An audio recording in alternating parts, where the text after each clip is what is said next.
Assalamualaikum warahmatullahi wabarakatuh.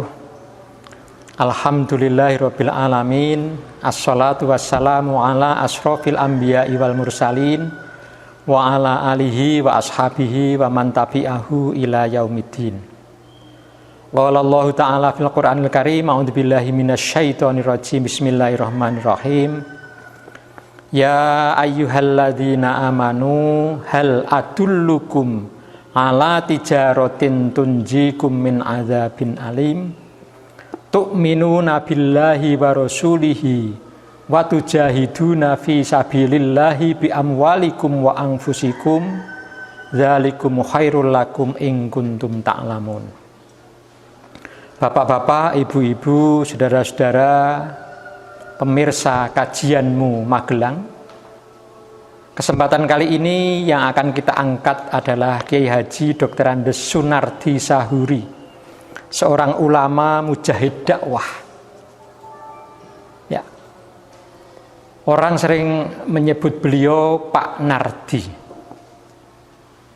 Seorang yang memang amat entengan untuk mengaji. Sempat dulu itu dikenal sebagai Sunardi Sahuri BA. Karena sejak sarjana muda beliau sudah sering mengaji. Tapi ternyata tidak hanya itu. Sebelumnya lagi selulus dari Muallimin Muhammadiyah Yogyakarta tahun 91, beliau sudah biasa mengaji. Entengan betul.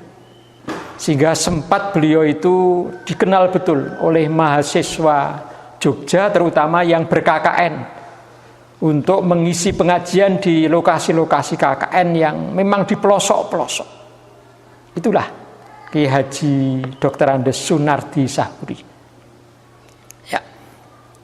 Beliaulah yang merintis kemujahidan, dan beliau yang kemudian mau tidak mau yang mengawali dan mendapat banyak sekali simpati dari banyak pihak.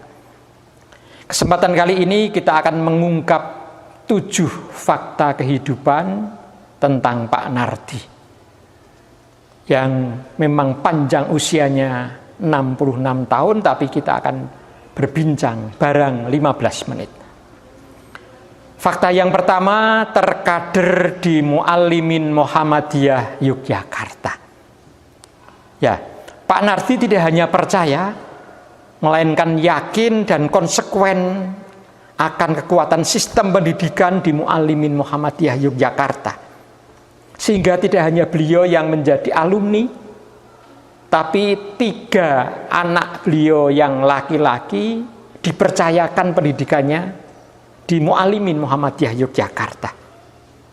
Ya, beliau amat yakin dengan pendidikan di Muallimin, warisan dari Kiai Haji Ahmad Dahlan, bahwa Muallimin mampu mengantarkan peserta didiknya menjadi kader Muhammadiyah, bahwa itu akan kelak mengarah kepada kader bangsa, kader umat maupun kader persyarikatan. Muallimin memang sekolah kader. Fakta yang kedua, Pak Nardi menjadi mujahid bersama umat. Panggilan berdakwah Pak Nardi itu tumbuh saat beliau masih di Muallimin Muhammadiyah Yogyakarta. Boleh jadi lewat penugasan-penugasan oleh para guru di sana. Tapi ternyata kemudian tumbuh berkembang menguat bersama kebutuhan umat akan dakwah. Ya, terus saja beliau berdakwah dari hari ke hari, tidak henti-henti. Dari kampung ke kampung, sejak beliau masih dulu naik sepeda ontel, sepeda pancal, kemudian berganti naik sepeda motor, hingga kemudian ya sesuai dengan perkembangan ekonomi naik mobil. Beliau terus saja yang semacam itu, dan minat serta perhatian yang besar Pak Nardi kepada gerakan dakwah umat secara spontan, secara kontan juga diwujudkan oleh umat dengan kesungguhan umat untuk menghadirkan Pak Nardi. Kemudian fakta yang ketiga, terspesialisasikan untuk penggalangan dana umat. Sejalan dengan kondisi ekonomi keluarga Pak Nardi, ya Pak Nardi kemudian terspesialisasi sebagai mubaligh dai yang menggalang dana umat. Dan ini langka. Yang lainnya tentang apa saja bisa, tapi Pak Nardi khususnya kaitannya dengan penggalangan dana umat. Pak Nardi dengan suara besar bariton pelan-pelan itu biasa menantang jamaah untuk seberapa mampu berderma. Dan terus saja semacam itu. Dan beliau tidak cuma mengajak, tapi kemudian ya ini titipan dari Bu Nardi. Ada sekian sak atau sekian juta. Yang menjadikan kemudian mau tidak mau jamaah menjadi terprovokasi untuk saya juga Pak Nardi saja yang datang dari jauh, datang ke sini ikut berderma, mengapa saya tidak? Itulah Pak Nardi yang kemudian terus saja dilakukan dengan aksen yang khas, dengan cara yang khas, beliau semacam itu. Kemudian fakta yang keempat, nah, terdukung kekuatan keluarga yang harmonis. Nah ini, Pak Nardi itu dikenal memang sebagai mubaligh yang lengkap. Menikah dengan Ibu Nurlisnani Pamela pada tahun 75, memiliki 5 anak dan 16 cucu. Usaha keluarganya toko swalayan Pamela. Dulu awalnya masih warungan biasa, tapi sekarang sudah menjadi 9 konter, termasuk juga ada toko besi yang berada di seputaran Yogyakarta. Nah, kebiasaan keluarga ini berderma sering dikatakan oleh Pak Nardi sebagai ini titipan Bu Nardi.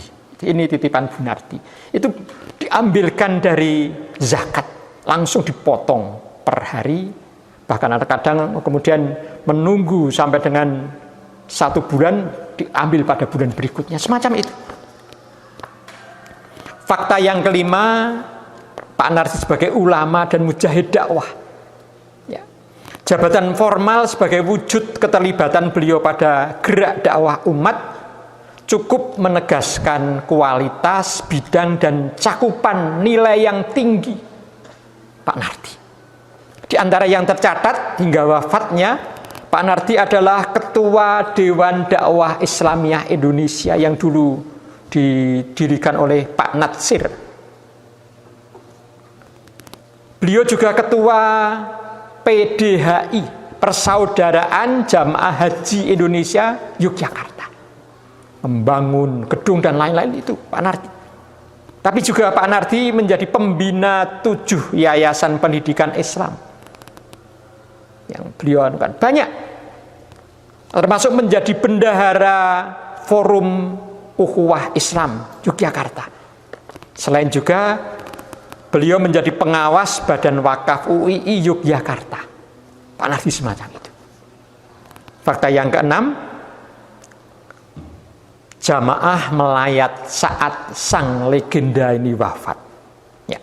Omah Ledok, sebelah timur Kebun Binatang Gembira Loka Yogyakarta, pada hari Senin 11 November 2018, puluhan orang bergantian hadir ke sini guna berbelasungkawa, melakukan sholat jenazah, menyaksikan upacara, bahkan tidak sedikit yang sengaja ikut berjalan long march sejauh 4 km dari rumah beliau hingga di lokasi pemakaman.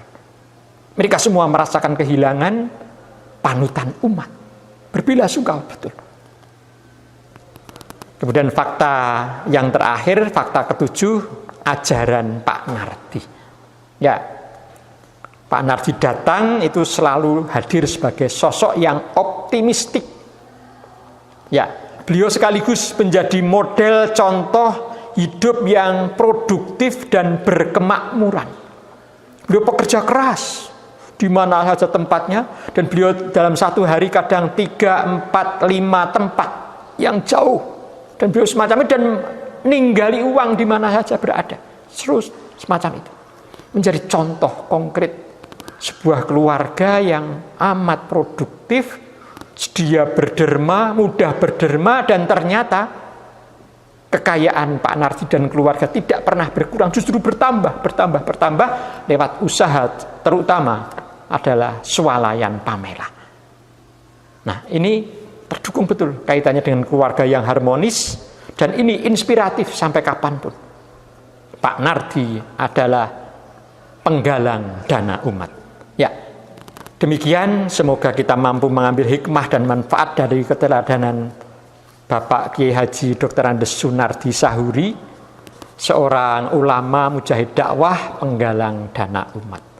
Billahi taufiq wal hidayah, nasrun minallah wa fathun qarib. Wassalamualaikum warahmatullahi wabarakatuh.